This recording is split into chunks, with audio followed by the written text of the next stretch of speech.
Balik lagi di Sikat Channel. Di video kali ini kita akan kembali merangkum alur cerita yang berbeda dengan kemarin. Cerita ini mengisahkan seorang goblin yang selamat dari pembantaian. Berawal dari pengkhianatan rekannya, hingga dia kehilangan semua teman-temannya. Dengan penuh kemarahan, dia bertekad untuk membalas dendam. Tanpa berlama-lama mari kita sikat ceritanya. Dengan bermodalkan selembar peta. Rin, satu-satunya goblin yang masih hidup, memulai perjalanan balas dendamnya dengan mendatangi desa Mokdong. Saat hendak memasuki gerbang desa, dia bertemu dengan seorang penjaga gerbang. "Hei, kau mau kemana?" ucap si penjaga. "Tidak sembarangan orang boleh masuk ke desa ini. Jika ingin masuk ke desa ini kau harus membayarku 5 keping emas." "Bukankah seharusnya desa ini dikelola oleh Hong Hye? Tidak pernah ada biaya untuk masuk ke desa," ucap Rin. Si penjaga malah menertawakan ucapan Rin. "Aku tidak percaya masih ada pengikut Hong Hye di dunia ini. Sudah 5 tahun sejak jatuhnya Hong Hye yang agung. Apakah kau masih percaya dunia ini dipimpin oleh orang-orang lemah sepertimu?"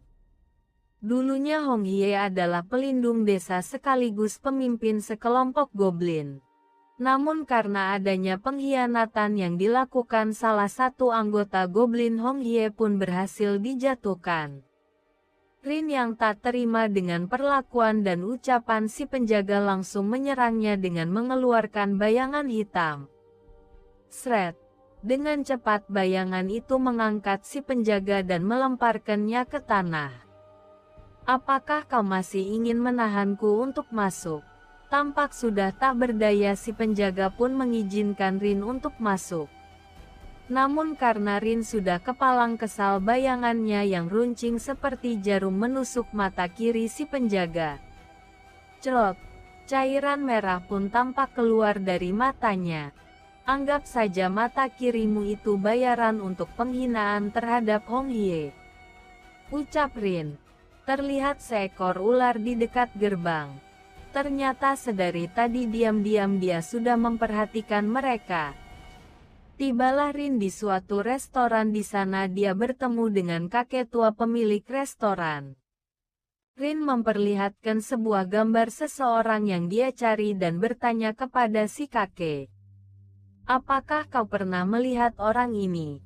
Namun si kakek tidak pernah melihat orang yang Rin cari di desa itu. Merasa asing, si kakek pun memperingatkan Rin untuk berhati-hati jika bertemu dengan Sakgung dan Sasin. Sakgung adalah jelmaan ular penguasa desa Mokdong dan dia mempunyai anak yang bernama Sasin. Sakgung dikenal sebagai pemimpin desa yang bengis. Jika ada yang berani menentangnya, dia tidak segan-segan untuk menghukum bahkan melenyapkan nyawa seseorang. Sasin yang menerima laporan dari si penjaga bahwa ada orang asing yang memasuki desa langsung mencari keberadaan Rin. Tak lama kemudian terdengar suara lonceng yang ada di kepala Sasin. Teng teng teng. Si kakek yang menyadari bahwa suara itu adalah tanda kedatangan dari Sasin. Dia berniat untuk membawa Rin bersembunyi di rumahnya. Namun saat hendak ingin melarikan diri, sialnya Sasin sudah ada di depan mereka. "Mau kemana kau dengan kaki pendek itu?" Sasin yang menganggap Rin adalah pemberontak menyuruh si penjaga untuk menangkap dan membawanya ke istana. Dia berniat untuk mengeksekusi esok hari. Rin tentu saja tidak tinggal diam. Dia langsung menyerang Sasin dengan sebuah batu yang mengenai kepalanya. Trak.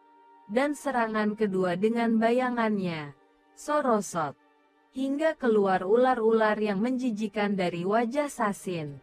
"Kenapa aku harus menunggu sampai besok? Seberapa sibuknya dirimu itu sehingga kau tidak bisa membawaku ke sana sendirian?"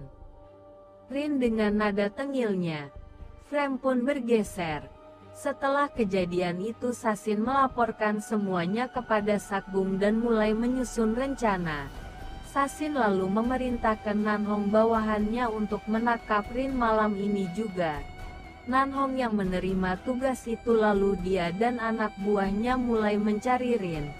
Tidak perlu waktu lama mereka pun bertemu di sebuah tempat. Setelah adu bacotan Nanhong pun menyuruh anak buahnya untuk menyerang. Baku hantam pun dimulai.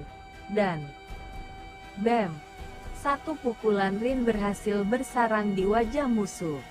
Nampaknya ini terlihat mudah bagi Rin. Karena hanya satu serangan saja Rin sudah berhasil menumbangkan anak buah Nanhong. Nanhong yang merasa kesal lantas menyuruh anak buahnya yang lain untuk kembali menyerang. Bakbuk-bakbuk. Pukulan Rin kembali bersarang di wajah mereka. Melihat hal itu Nanhong semakin murka, dan mulai mengeluarkan kekuatannya. Terlihat percikan cahaya keluar dari antingnya. Nanhong mulai melakukan serangan dengan kekuatan penuh. Rin yang ingin menghindari serangan Nanhong tiba-tiba tidak bisa bergerak karena ada dua tangan yang mengunci kakinya. Sambil terbang dan ayunan pedang Nanhong yang mengarah tepat kepada Rin. Bam duar. Ledakan yang dahsyat. Flame langsung berpindah kembali yang memperlihatkan Sasin yang sedang menikmati segelas teh hangat. Namun tiba-tiba ada yang datang. Dan ternyata itu Nanhong yang telah berhasil menangkap Rin. Melihat keberhasilan Nanhong membuat Sasin amat senang. Terlihat Sasin mengeluarkan sebilah pedang yang akan digunakan untuk mengeksekusi Rin esok hari. Namun hal mengejutkan pun terjadi. Semula tubuh Rin yang utuh berubah menjadi pijaran bayangan hitam dan sorosot. Pijaran bayangan itu membuat Sasin dan Nanhong terluka. Hahaha, dasar bodoh. Sudah kubilang aku akan membawa banyak sopan santun bukan? Inilah sopan santunku padamu. Tegasnya, tubuh Rin seketika berubah menjadi bayangan hitam menyeramkan. Nanhong yang merasa yakin sudah mengalahkan Rin dalam pertarungan sebelumnya merasa bingung. Kenapa ini bisa terjadi?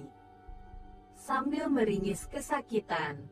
Namun Sasin yang merasa dirinya dipermainkan oleh Rin, menyuruh Nanhong untuk mengambil kepala Rin. Nanhong berniat memberikan serangan. Namun Rin menggunakan jurus bayangannya dengan cepat menangkap Nanhong hingga dia tidak bisa bergerak.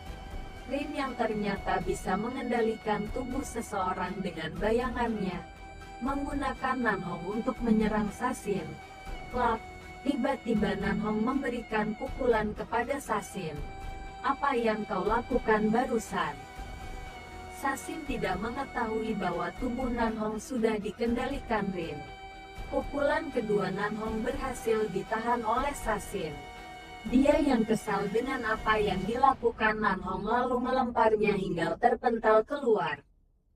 Tuing, bruk, dilemparnya Nanhong.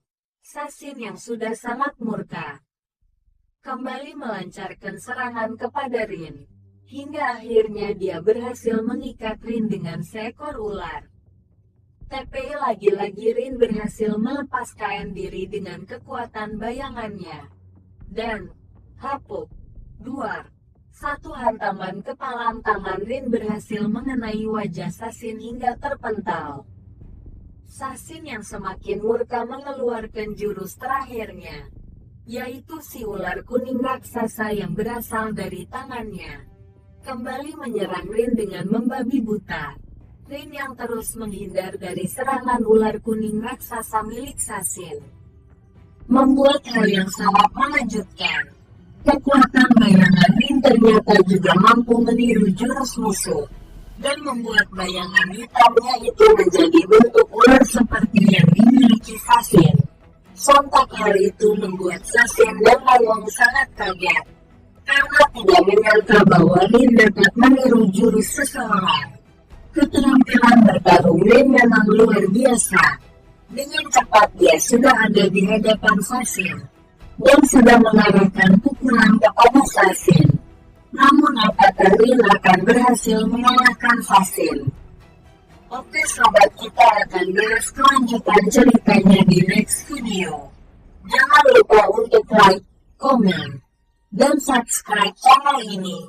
Dan aktifkan tanda lonceng notifikasinya, agar kalian tidak ketinggalan update video-video terbaru dari channel ini. Terima kasih yang sudah nonton, sampai jumpa di next video.